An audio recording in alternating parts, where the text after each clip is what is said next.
Most important shot, you'll hit on the forehand side with your return serve. So initially turn where you're ready to steal the ace. I'll show you that in the classroom. In other words, the racket's not in a volley position. Okay, the racket head trails, the racket face is pointing downward.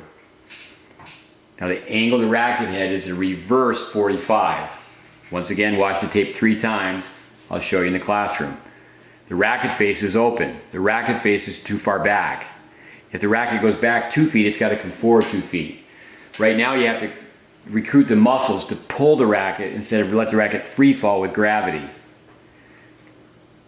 Now I could cover your body with my hand twice. 1, 2. Video is very distorted.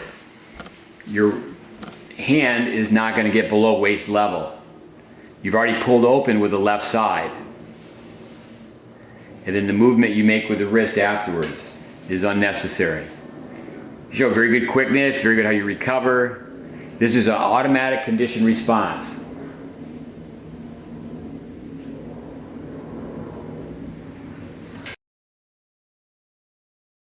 So interrelate the ready position, the unit turn to the volley to the backswing.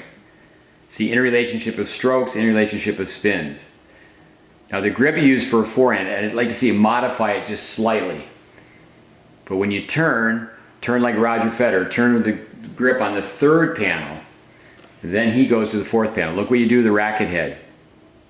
So you can't steal the ace. If you had to hit a drop shot from here, you'd have to make all sorts of extra movements to realign the racket. So the racket's too far back. Okay, you just get inches below the ball, say 2 inches. You want to get 20 inches. Very good. You go on your front foot, you turn your back knee in, there's the kinetic chain, and then you turn the racket over in this position too soon. It's going to result in unforced errors. Now we had you play a set. What we'll do is we'll chart the set and we'll give you the numbers. How many routine balls did you miss off the forehand side? And that's going to be the return of serve, approach shots, ground strokes, passing shots. Neglect information, abuse information. Same thing on the backhand volley. Grip, swing, and body. The left elbow is collapsed. The racket face is open. Now, this is a courtesy feed. You knew it was going to be a backhand volley. I was feeding you the ball. Now watch where the racket head goes. Racket goes down and off the side. Check the checkpoints. Grip. Where's the racket head? Where's the body position? Where's the left arm? And you'll end up in the same position. Now you have to swing slow because the racket face is open. You've already made the steps, so there's no forward momentum. Now you have experience, you've played lots of tennis, there's lots of positives, but you need to go back to the drawing board, building blocks. Let's look at your backhand volley from the side view. Watch the tape 3 times. Left elbow up, right arm straight. If the racket face opens, it's through body rotation, not through an arm movement. So you haven't really turned sufficiently. Now watch how close you are to the ball when you hit it. You use your left hand as a crutch. It's very common for young players to start hitting a one-handed backhand volley too soon when they're not strong enough. We show a film of Sampras. When he was your age, he hit a 2-handed backhand volley. Just like Nadal, when he was your age, he hit a 2-handed forehand. So you have to understand stage development. Arm straight. Let your knuckles go to the incoming ball, outgoing target. Now we've asked you to hit down the line. You get the racket face lined up at the hit, but the racket doesn't go towards your target. It goes down and off to the side. Brain memory, you'll do it every time. Now the backhand. You want to stay up tall. It's tall, short, tall. Body's going to be upright. Then you get low. The racket face is open. Right arm should be not hyperextended, but relatively straight. But the racket face is open, so you're going to have to, again, recruit the muscles, not letting the racket free fall. You don't get the racket head below the ball. Now you release the swing horizontally. So it's not a Djokovic type backhand. The better the player, the simpler the system. The racket face should close. When the racket face closes, then and only then can you swing inside out or close to away from your body. Very good step. You do turn your shoulders. This is better that you're further away from your body. But still at the top of the finish, you've released the swing to the right. The two-handed backhand is a left-handed forehand for you, a righty. You need to adjust your back foot, end up on balance. Turn faster, get set. Inside out. The right arm should be against your trunk. You want to feel like you're looking out of the corner of your right eye, where it's not like you have binocular vision.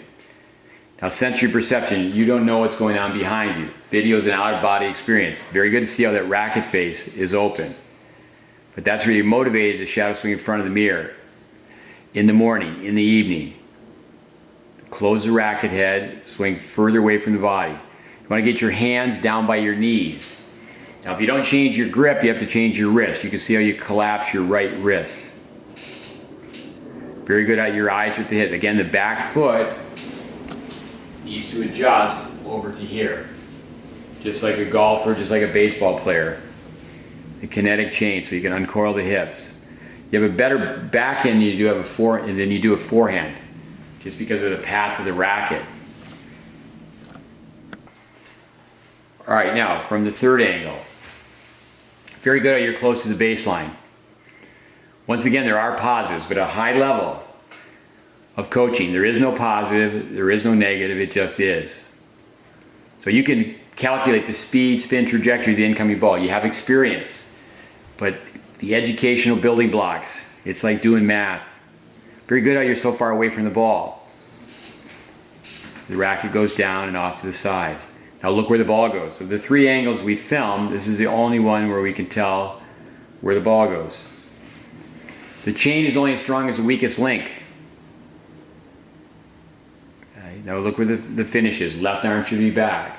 Follow through should be on the same side as the contact point. Body weight should be forward. Feet should be further apart.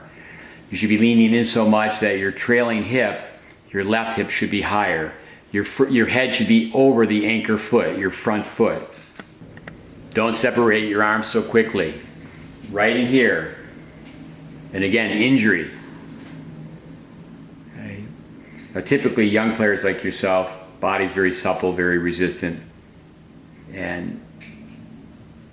But in your later years, to play the ball this far back, just to use your arm, but you're programmed to have a late contact point because of this flaw right here.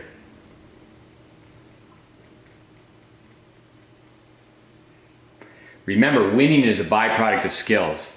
Take care of the skills. Hit the ball, you're facing forward.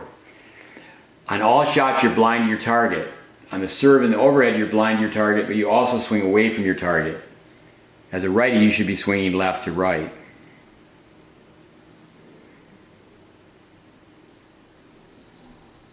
Turn more, keep the racket face closed. Use that left arm as a reactive brake. Keep the left arm up longer to stay sideways.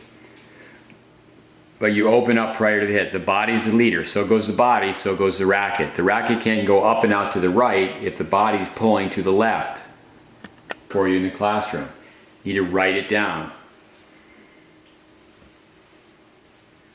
Now initially this tape obviously is verbiage. It's a lot of words. Okay, on your serve, front foot's at a 45-degree angle, which is good. Back foot's parallel to the baseline. Your legs are perfectly straight. You've fanned the racket. The racket opens up. You're looking straight up, like you're looking for airplanes. But a lot of times people hear that. Chin up, head up. Now, similar to your overhead, the racket face opens up. Similar to the overhead, okay, the body faces forward. The toss, like the contact point on the overhead, is too far back. You go slow to fast, you need to turn. Rotation starts from the ground up. Once again, you want to have the racket head closed. Now I'm going to demonstrate this serve for you in the classroom. You need to write it down. Now initially this tape obviously is verbiage. It's a lot of words.